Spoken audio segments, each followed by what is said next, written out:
jemaat Tuhan yang diberkati Tuhan, puji syukur sore hari ini kita kembali bertemu di dalam program Sapa Senja, di dalam peristirahatan kita bersama dengan keluarga di rumah. Sore hari ini kita akan bersama-sama merenungkan firman Tuhan di dalam perkumpulan kita bersama keluarga.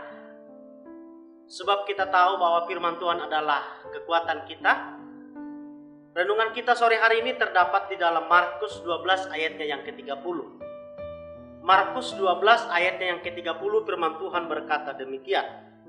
Kasihilah Tuhan Allahmu dengan segenap hatimu, dan dengan segenap jiwamu, dan dengan segenap akal budimu, dan dengan segenap kekuatanmu. Bapak Ibu jemaat yang dikasihi oleh Tuhan, firman Tuhan ini yang kita baca merupakan penyampaian Tuhan Yesus kepada kita.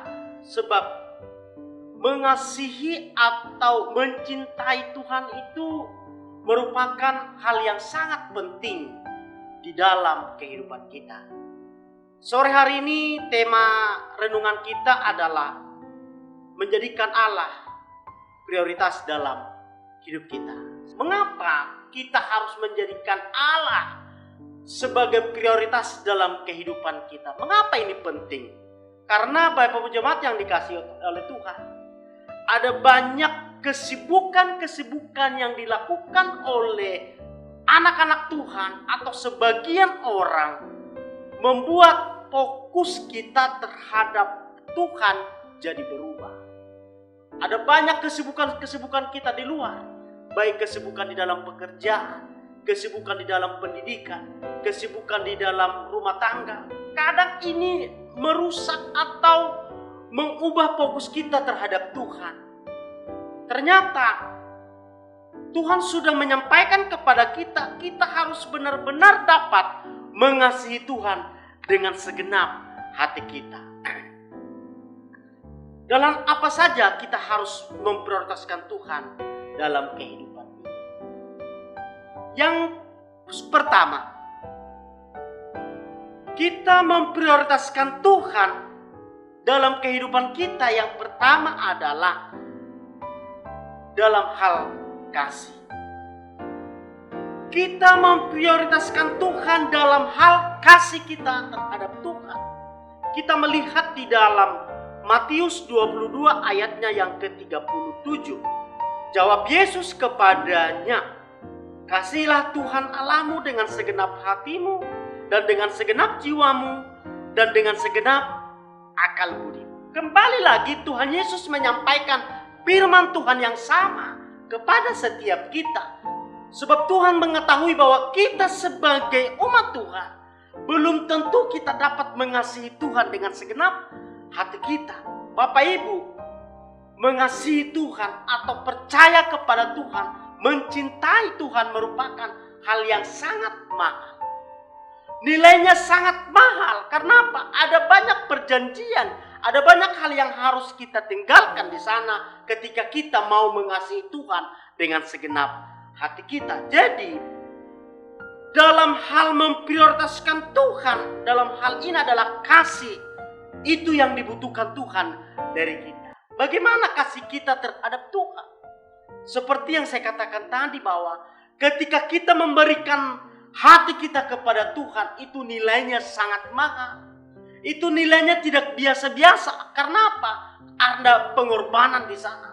Kembali kita melihat sejarah dari Alkitab, yaitu seorang pemuda yang kaya.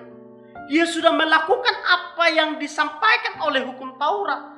Tetapi ada satu langkah yang tinggal, yang tidak dapat dia lakukan ketika Tuhan Yesus berkata, juallah seluruh hartamu dan berikan kepada orang miskin. Apa yang terjadi di sana? Ternyata pemuda yang kaya ini tidak dapat melakukan hal demikian.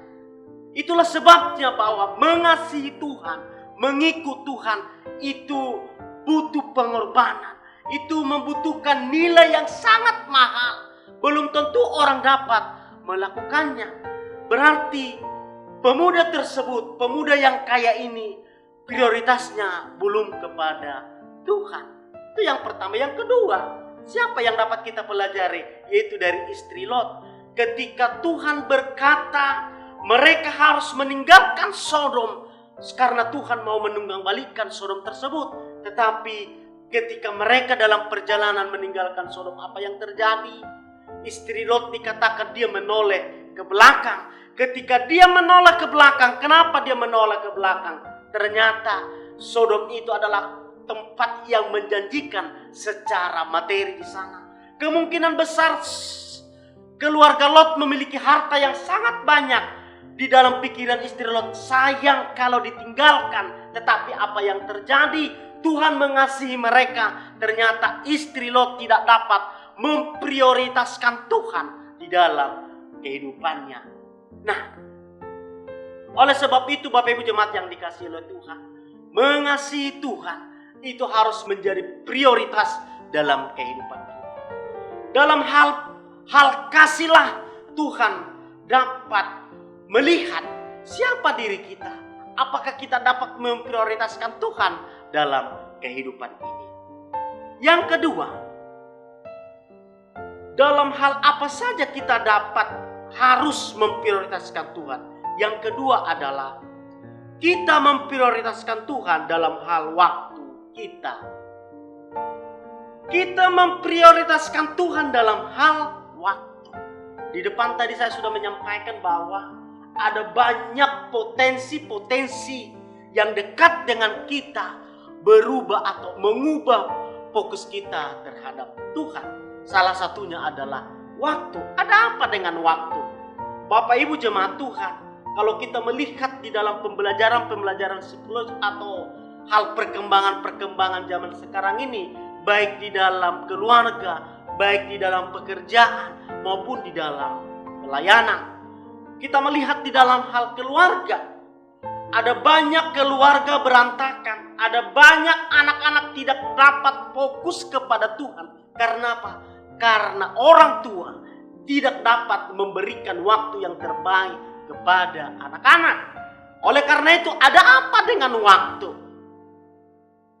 Ternyata waktu itu merupakan hal yang sangat penting, baik kepada Tuhan, baik kepada keluarga, maupun kepada maupun kepada pekerjaan dan pelayanan kita.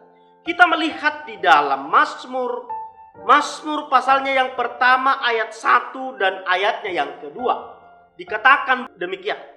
Berbahagialah orang yang tidak berjalan menurut nasihat orang fasik, yang tidak berdiri di jalan orang berdosa, dan yang tidak duduk dalam kumpulan pencemooh, tetapi yang kesukaannya ialah Taurat Tuhan, dan yang merenungkan Taurat itu siang dan malam.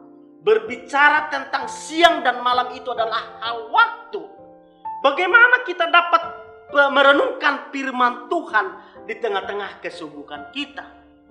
Apa yang kita lakukan terhadap Tuhan di dalam setiap kesibukan atau pekerjaan yang kita lakukan sehari-hari?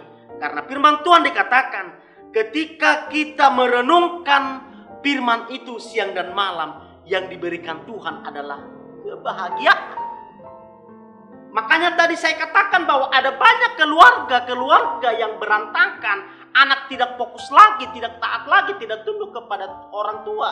Karena apa? Karena ada banyak orang tua tidak memberikan waktu yang terbaik kepada anak atau kepada keluarga. Yang terjadi adalah kekacauan. Nah, sama halnya dengan firman Tuhan yang diajarkan Tuhan bagi kita, Bapak Ibu Saudara, ketika kita memberikan waktu kita merenungkan firman Tuhan, Taurat Tuhan, maka dikatakan kita mendapatkan kebahagiaan. Kebahagiaan akan didapatkan atau akan dinikmati oleh keluarga kita ketika kita dapat memberikan waktu yang terbaik bersama-sama dengan keluarga di rumah, bersama-sama dengan komunitas kita, bersama-sama dengan orang-orang yang dekat dengan kita. Ini sangat penting Bapak Ibu jemaat yang dikasihi oleh Tuhan. Ternyata kebahagiaan itu atau kebahagiaan keluarga itu ditentukan seberapa banyak kita berikan waktu atau hati kita, waktu kita kepada keluarga kita. Begitu juga dengan Tuhan. Kita akan menikmati kebahagiaan yang diberikan, yang dijanjikan oleh Tuhan ketika kita memberikan waktu kita kepada Tuhan. Inilah menjadi renungan bagi kita di sore hari ini. Biarlah kita setiap hari dapat belajar memprioritaskan Tuhan di tengah-tengah kesibukan yang kita kerjakan saat ini. Tuhan Yesus memberkati. Shalom.